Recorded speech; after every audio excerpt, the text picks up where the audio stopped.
So hello friends, welcome back. तो जैसे कि हमने पिछले लेक्चर में देखा था पार्ट 1, और हमने काफ़ी अच्छे क्वेश्चन सॉल्व किए थे related to S F D M B M D. तो इसी को हम आज कंटिन्यू करेंगे और भी कुछ टाइप्स देखेंगे, क्या क्वेश्चन बन सकते हैं।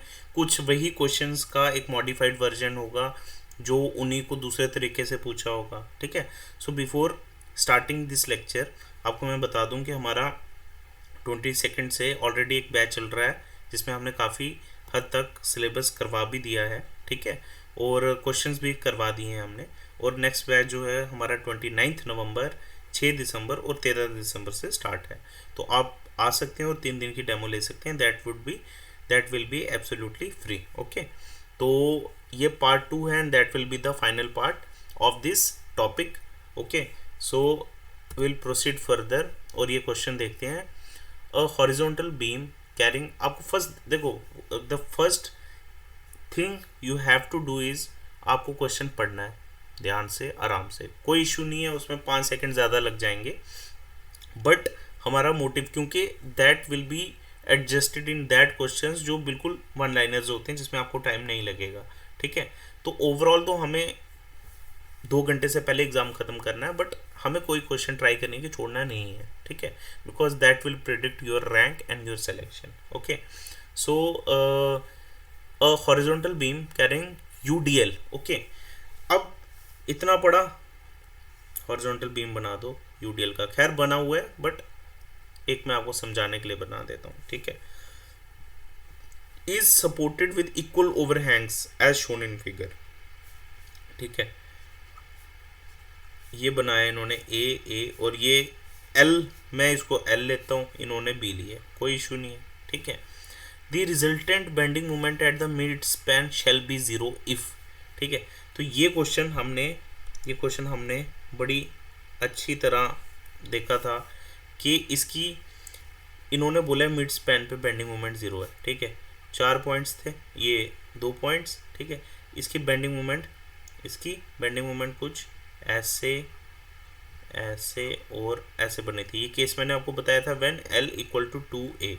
यहाँ L को क्या दिया है, B। तो ऑब्वियस सी बात है B इक्वल टू 2a का केस है ये। ठीक है। तो इन्होंने a बाई बी का रेशो पूछा है, तो a by B would be equal to 1/2। इसको यहाँ ले जाओ, इसको यहाँ ले जाओ। ठीक है। तो ये डायरेक्ट देखो, आपको 3 बताई थी मैंने, इफ़ यू वुड रिकॉल। ये L इक्वल टू 2a का केस था, एक केस था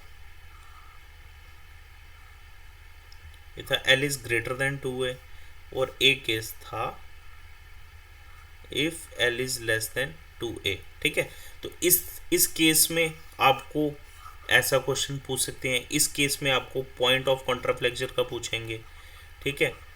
वो कहेंगे कि इफ द डिस्टेंस, क्वेश्चन आएगा ऐसे, डिस्टेंस बिटवीन सपोर्ट्स क्या है यहाँ पे दिया, बी। ठीक। पर वहाँ पे बी नहीं देंगे। ठीक है। If distance between supports is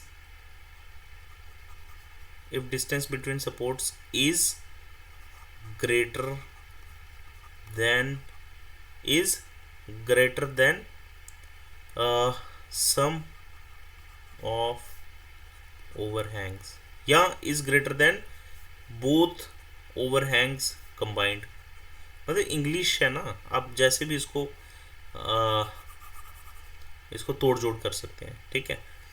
तो then number of points of contraflexure is option 1 2 3 4।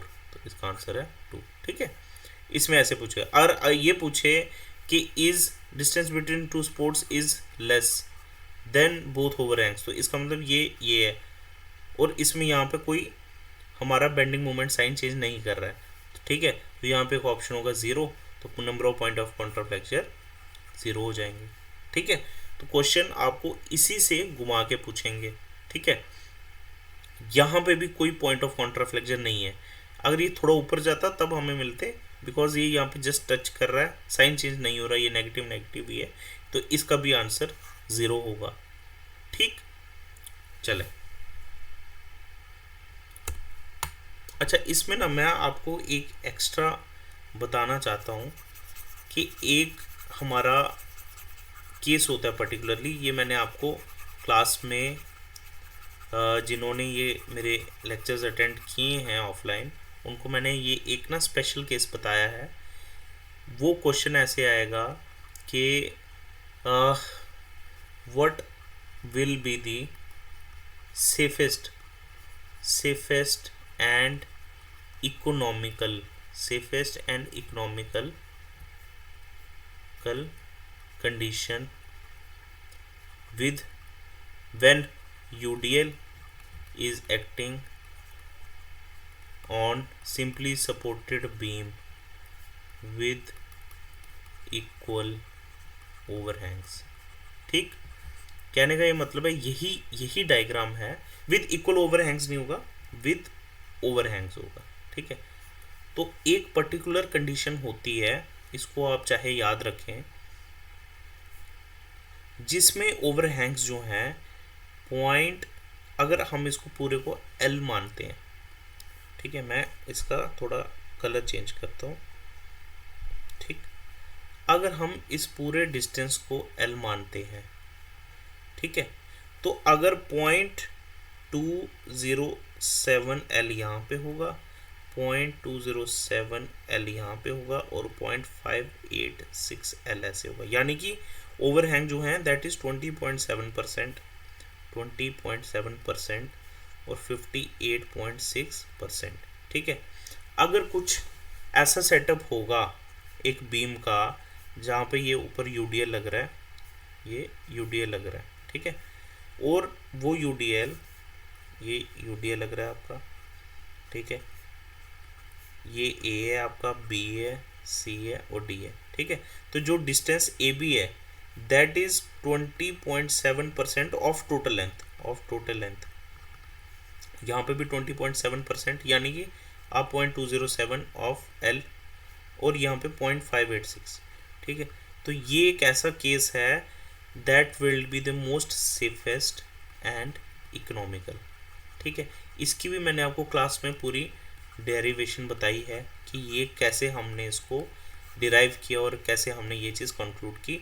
But आप ये चीज़ याद कर लें, क्योंकि ये डायरेक्टली पूछता है, ये वैल्यू पूछता है, ये वैल्यू पूछता है, ये वैल्यू पूछता है। आप इस फिगर को भी अगर आप याद कर लेंगे तो कोई भी इसके n नंबर ऑफ परम्यूटेशंस आएंगी। इसका आंसर 1/2 है, खैर n नंबर ऑफ परम्यूटेशन आएंगे तो उसमें आप ये क्वेश्चन सॉल्व कर सकते हो।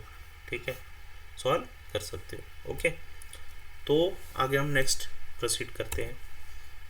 अ beam is subjected to a constant loading bending moment. ठीक है, देखो मैंने क्लास में जब हम डिराइव कर रहे थे तो हमने एक चीज़ पढ़ी थी कि differentiation of bending moment will give you shear force.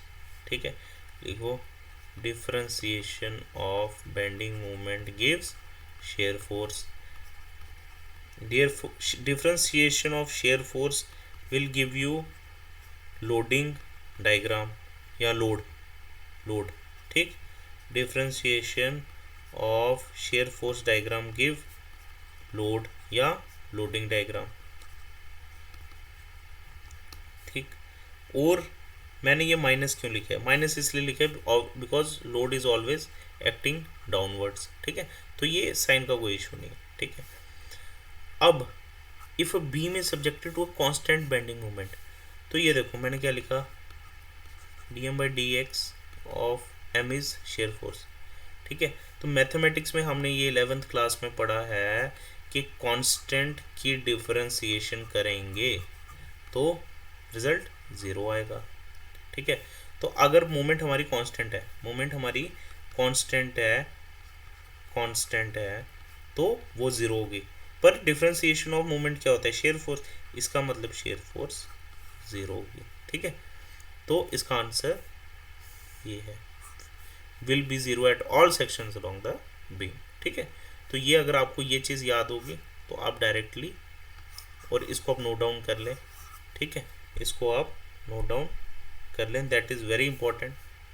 और ये आपको डायरेक्टली एमसीक्यू, ये वन लाइनर्स सॉल्व करने में काम आएगी, ठीक है।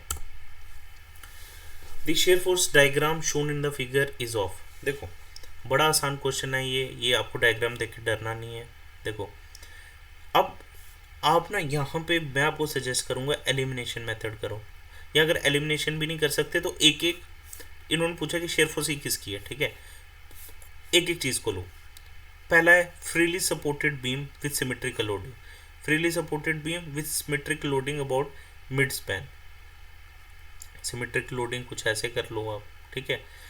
जो भी है सिमेट्रिकल लोडिंग, ये देखो मिड स्पैन कितने स्पैन है, एक ये स्पैन होगा, एक ये स्पैन होगा, एक ये स्पैन होगा, एक ये स्पैन होगा, ठीक है। तो ये आपके आगे 4 स्पैन, ठीक। आप इसको ये भी कर सकते हो, एक ये स्पैन हो गया, एक ये स्पैन हो गया और एक ये स्पैन हो गया, ठीक ठीक। अब ये मिड स्पैन में पूछा है तो कुछ नहीं करना है, आप सीधा देखो, इसको भी भूल जाओ। मिड स्पैन में आपकी जो शेयर फोर्स है वो स्लोप है, कांस्टेंट स्लोप दिखा रही है 1 डिग्री है, ठीक है। तो जब हमने यूडीएल का केस पढ़ा था, यूडीएल की जब शेयर फोर्स डायग्राम बनाई थी तो हमने ये देखा था ये कुछ ऐसे बनी थी और बेंडिंग मोमेंट डायग्राम कुछ ऐसे बनी थी, ठीक है। तो आप ये डायरेक्ट गैस कर सकते हैं कि ऑब्वियस सी बात है इस पोर्शन पे यूडीएल एक्ट कर रहा है। अगर हम इसकी लोडिंग डायग्राम बनाएंगे तो ये कुछ ऐसे बनेगी, ठीक, ये कुछ ऐसे बनेगी। तो आपको लोडिंग भी नहीं, इसको भी आप छोड़ दो, आपने बस ये देखना है कि ये जो मिड स्पैन है अगर ये स्लोप डाउनवर्ड जा रही है इसका मतलब इस पोर्शन पे यूडीएल लग रहा है। तो देख लो इस ऑप्शन में कहाँ पे यूडीएल है। Freely supported with symmetrical UDL about mid span with positive and negative loads. Point load तो होगा नहीं, ठीक है, पॉइंट लोड तो होगा नहीं क्योंकि point load constant slope SFD में नहीं देता, ठीक। सिंपली सिमेट्रिकल वेरिंग लोड भी नहीं होगा, ठीक है। और ये भी पॉइंट लोड है तो ये भी गया, ये भी गया, और positive and negative point loads ये भी गया, ठीक है। इसका आंसर है बी, ठीक है। तो आपको खाली एलिमिनेशन करनी है। मैंने एलिमिनेशन देखा कि ये स्लोप डाउनवर्ड जा रही है, इसका मतलब यहाँ पे यूडीएल होगा, जिस ऑप्शन में यूडीएल उसको टिक करता हूँ, ठीक है। If the shear force acting at every section of the beam is of same magnitude and of same direction, ठीक। अब ये वही अगेन वही बात है कि आपको एलिमिनेशन करनी है, ठीक है, या एलिमिनेशन नहीं भी करनी है तो फिर कन्वेंशनल तरीका एक एक करके देख लो, ठीक है। शेयर फोर्स डायग्राम पूछ रहा है कि सेम मैग्नीट्यूड और सेम डायरेक्शन की होगी, तो आप पहले ना शेयर फोर्स डायग्राम ये मतलब क्या ना किया जाता है, अगर ये हमारी एक्सिस है तो शेयर फोर्स डायग्राम कुछ ऐसे बनेगी, same magnitude and same direction, मतलब या तो पॉजिटिव होगी या नीचे की तरफ होगी नेगेटिव, ठीक है। ये अगर एक्सिस है तो सॉरी इसको ये ऐसे होगी, ठीक है। अब देखो सिंपली अब हमने देखना है कि हमारे ऑप्शंस में से शेयर फोर्स डायग्राम किसकी कैसे बनती है। Simply supported by with concentrated point load, simply supported with point load, इसकी शेयर फोर्स डायग्राम कुछ ऐसे बनती है, अगर आप रिकॉल करो तो ये भी नहीं होगा। Overhang beam with equal overhangs at both support, ये तो हमने इतनी बार अब क्वेश्चन देख लिया, सॉरी कि हमें याद हो गया। इसकी शेयर फोर्स डायग्राम बनती है, आपको मैंने बेंडिंग मोमेंट बताई, शेयर फोर्स डायग्राम कुछ इसकी ऐसे बनती है, ठीक है, कुछ हाँ कुछ ऐसे बनती है इसकी, ठीक है। तो ये भी नहीं होगा, ठीक है। शेयर फोर्स डायग्राम इतनी इंपॉर्टेंट नहीं है इसकी, इसका मोस्टली वही था इंपॉर्टेंट, ठीक। अब क्या है लास्ट है, simply supported beam with concentrated load of equal magnitude acting at equal distances, तो वही हो गया concentrated loads at of equal in the same direction at equal distances.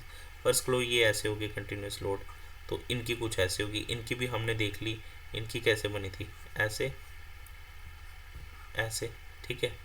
तो ये पार्ट 1 में हमने बनाया था, ये भी ऐसे हो गया, ठीक। तो हमारा ऑप्शन क्या बचा, एलिमिनेशन करो, हमारा ऑप्शन बचा सी। इसके क्या, cantilever subjected to concentrated load at free end, ये हमारा कैंटिलीवर है, फ्री एंड पे ये लोड है, जब शेयर फोर्स ये लोड है इसकी वजह से यहाँ पे रिएक्शन लगेगी।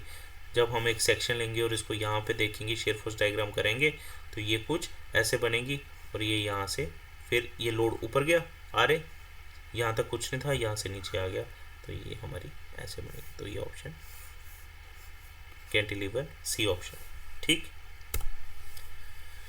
If the cantilever beams carry a UDL over entire span, ये मैंने आपको अभी बताया, ये कैंटिलीवर बीम है और ये यूडीएल दे रहा है। जब यूडीएल होगा तो इसकी शेयर फोर्स देखो, ये डायरेक्टली शेयर फोर्स डायग्राम इसकी कुछ ऐसे बनेगी और इसकी बेंडिंग मोमेंट डायग्राम कुछ ऐसे बनेगी। अब यूडीएल है तो मैंने आपको बताया यूडीएल की बेंडिंग मोमेंट डायग्राम 2 डिग्री होती है, क्योंकि उसकी इक्वेशन में एक्स स्क्वायर आता है, ठीक है। तो ये होगा पैराबोला। और अगर यूडीएल की जगह यूवीएल होता तो इसकी बेंडिंग मोमेंट डायग्राम में एक्स क्यूब आता है, तो इसका मतलब ये क्यूबिक पैराबोला होगा, क्यूबिक पैराबोला।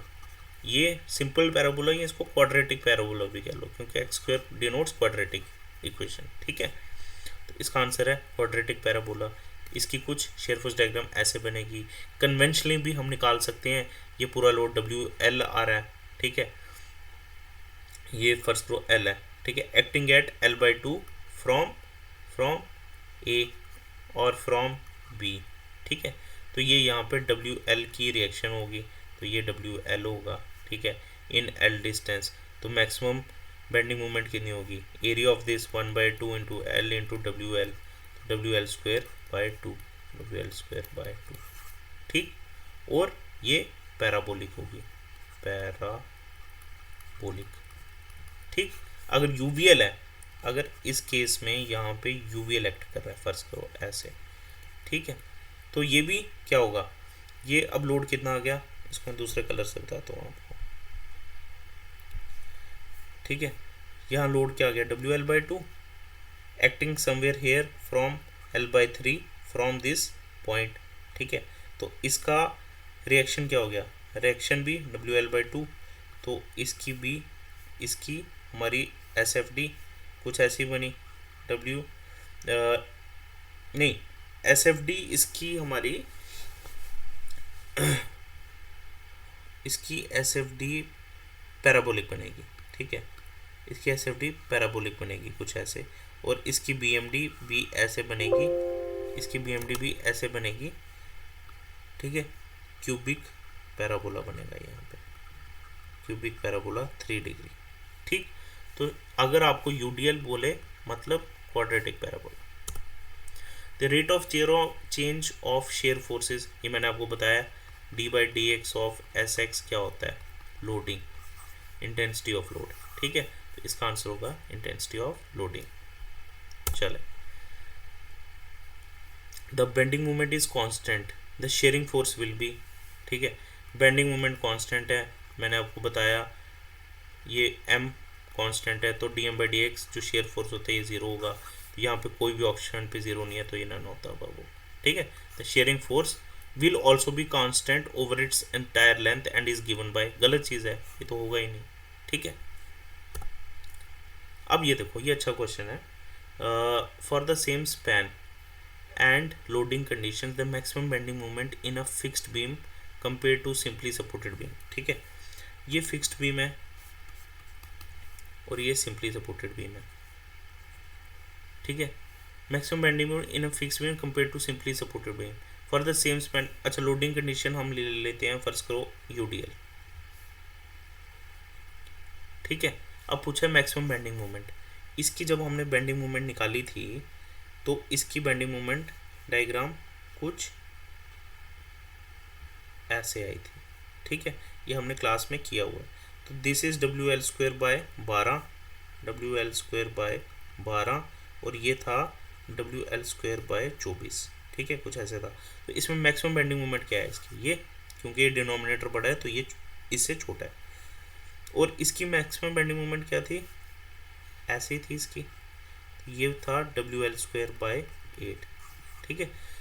तो इसमें क्या है, इसमें ये पूछा है, अब फिक्स्ड के केस में मैक्सिमम बेंडिंग मोमेंट थी WL²/12 और सिंपली सपोर्टेड के केस में WL²/8। कौन सी बड़ी है? ऑब्वियसली जिसका डिनोमिनेटर छोटा है, तो ये इसकी बेंडिंग मोमेंट फिक्स्ड के केस में with same loading condition, same loading condition, ठीक है, एंड सेम स्पैन, ये भी एल ये भी एल, ठीक है, एंड सेम स्पैन। अगर ऐसा हुआ और ये दो केस हुए तो बेंडिंग मोमेंट सिंपली सपोर्टेड की ज़्यादा होगी, फिक्स्ड की कम होगी। तो इसका आंसर हुआ शैल बी लोअर, मतलब कि फिक्स्ड बीम की कम होगी सिंपली सपोर्टेड से, ठीक। तो ये आप याद, इस केस को आप याद कर सकते हो क्योंकि इसकी डेरिवेशन काफ़ी लंबी है, तो अगर आपको नहीं भी समझ आएगी कोई इशू नहीं है, बट मैंने ये क्लास में करवाई है। बट इन एनी केस आप ये वैल्यूज़ याद कर लो, ये तो बड़ी सिंपल है, इसको करने की भी ज़रूरत नहीं है, ये आपको विद प्रैक्टिस समझ आ जाएगी, ठीक है। तो ये हमारा लेक्चर ख़त्म हो गया। आई होप आपको कुछ ये यूज़फुल और फ्रूटफुल लगा होगा। तो अगेन हमारे बैच 29, 6 और 13 को स्टार्ट हो रहे हैं, तो आप आ सकते हैं, 3 दिन का डेमो ले सकते हैं। एंड मैंने ट्राई की थी कि आपको पूरा बता दें, तो अभी हम लेक्चर कंप्लीट करते हैं।